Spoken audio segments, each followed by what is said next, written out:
I want to do the imagining. I don't want to be the idea. Does that make sense? When Letterboxd asked writer-director Greta Gerwig what her influences were while making the blockbuster film Barbie, the theme she kept returning to was something she called authentic artificiality. It's these incredible sound stages and these painted skies and this sense of, I say, authentically artificial, which I think is very beautiful and emotional. And I think of the painted backdrop of the Emerald City as they go towards it. What is this ineffable quality? I have no idea. The authentic artificiality at the heart of Barbie is the same secret magic that makes puppets work, and it can change the way you think about your art and your life. Let's see how.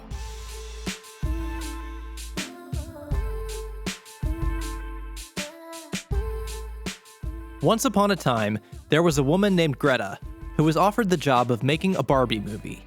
Barbie could be accused of being a feature-length toy commercial. It could also be called a problematic brand by those on both extremes of the political spectrum. You set the feminist movement back 50 years. You destroy girls' innate sense of worth, and you are killing the planet with your glorification of rampant consumerism. But Gerwig was undaunted by all the baggage. Instead of running away from the contradictions, she leaned into them. What's most fascinating about Barbie is that it's completely paradoxical. It is a blockbuster summer movie that is also true to the independent filmmaking roots of the writers. It is a movie about feminism that spends an awfully long time focusing on Ken. It's a musical that is also a political film. Somehow, all these contradictions only seem to help.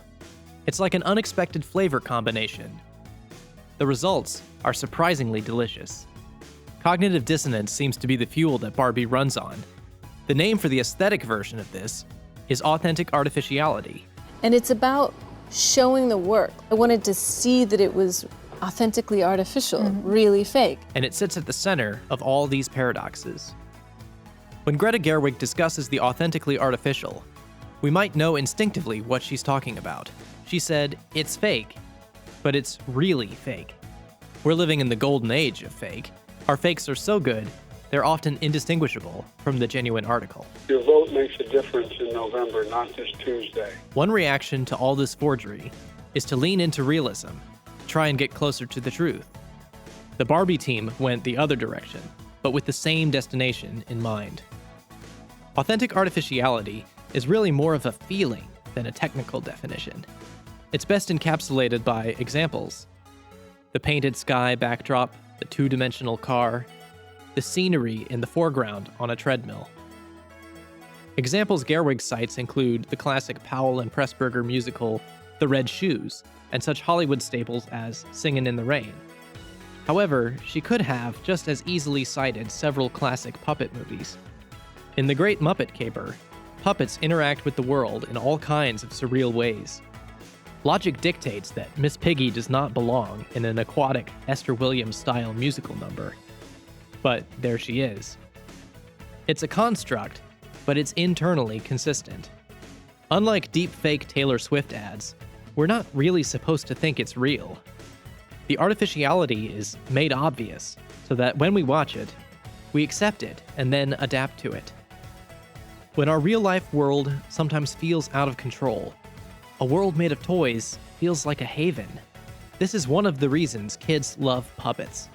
It's a game. Everyone is in on it, and everyone is welcome. Once you feel comfortable there and can safely lower your defenses, you stop critiquing. You put a pause on cynicism and start listening. That's when Gerwig offers her point of view. Not in a way that is preachy, necessarily, but in a way that is disarmingly honest. Nostalgia plays a huge role in something authentically artificial. Childhood is when our worldview is formed, and the fakes we experience in that time are the ones that feel most real to us. Sometimes even more real than current realities. In a time of great change, we're easily tempted to reach into the past for comfort. Now, we live in an age where our past is just as full of half-truths and plastic fakery as our own. Yesterday's disposable plaything is today's cultural tour de force. There is a lot of nostalgia to be found in the artificial of our recent past. The alleged authenticity of the fakes that inspired Gerwig can, in part, be attributed to memory. But are the feelings of authentic artificiality and nostalgia merely tricks of the memory?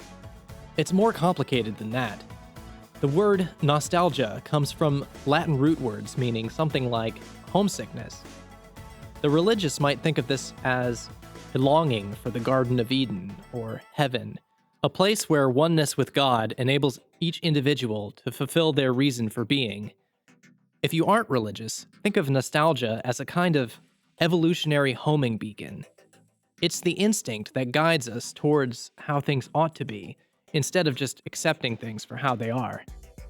Beyond a mere romanticized vision of the past, nostalgia helps guide us towards the kind of future we desire. According to Forbes, Gen Z is the loneliest generation. This isn't just due to the scapegoat technology, but also due to changes in our society and how we interact with one another.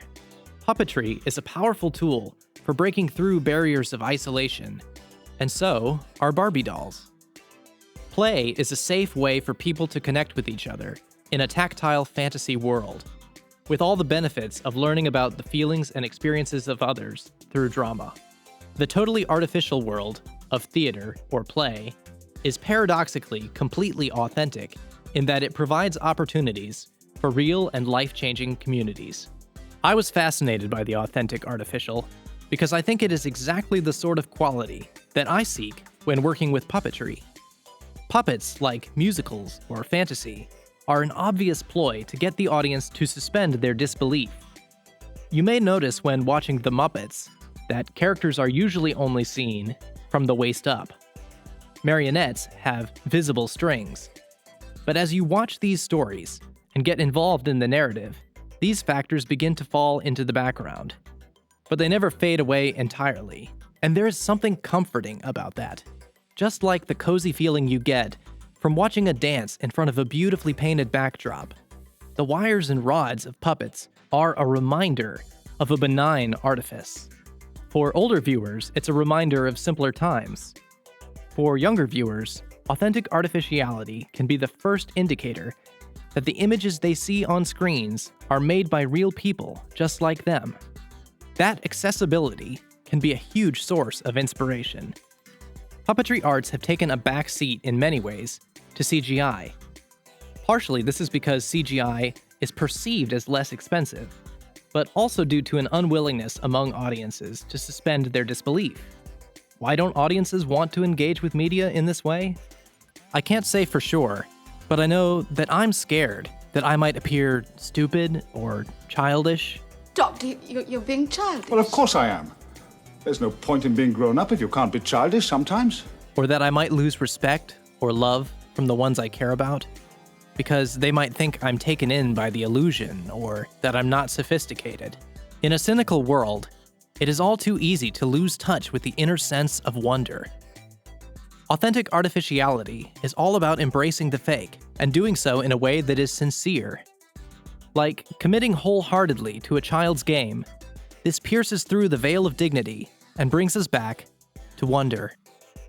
Greta Gerwig told the New York Times about the idea that humans create dolls and other objects which in turn are imitations of humans. She felt that we're in constant conversation with inanimate objects. She became intrigued by the power of objects animated by people, in this case, Barbie dolls. Constant conversation with inanimate objects is a perfect description of puppetry. It is play without the fear of appearing childish. Object performance still has a lot to say about the world. An abstract version of a thing can be the closest we get to the platonic reality of it. An artificial reality is the perfect opportunity to explore ideas in new ways. I'm forever grateful to Barbie and to the art of puppetry for that. C.S. Lewis said that one day you'll be old enough to read fairy tales again. I hope one day I'm finally old enough to play with Barbies. In the least creepy way possible. Hey, puppet nerds. Thanks for watching. I hope you enjoyed this video about Barbie and authentic artificiality. If you're interested in knowing more about puppetry, why not check out the Puppeteers of America? The Puppeteers of America supports festivals at the national, regional, and local level. They provide a quarterly journal that contains everything you need to know about the puppetry world today. Plus, they provide grants and support for puppetry productions of all kinds. Visit puppeteers.org to learn more or join today.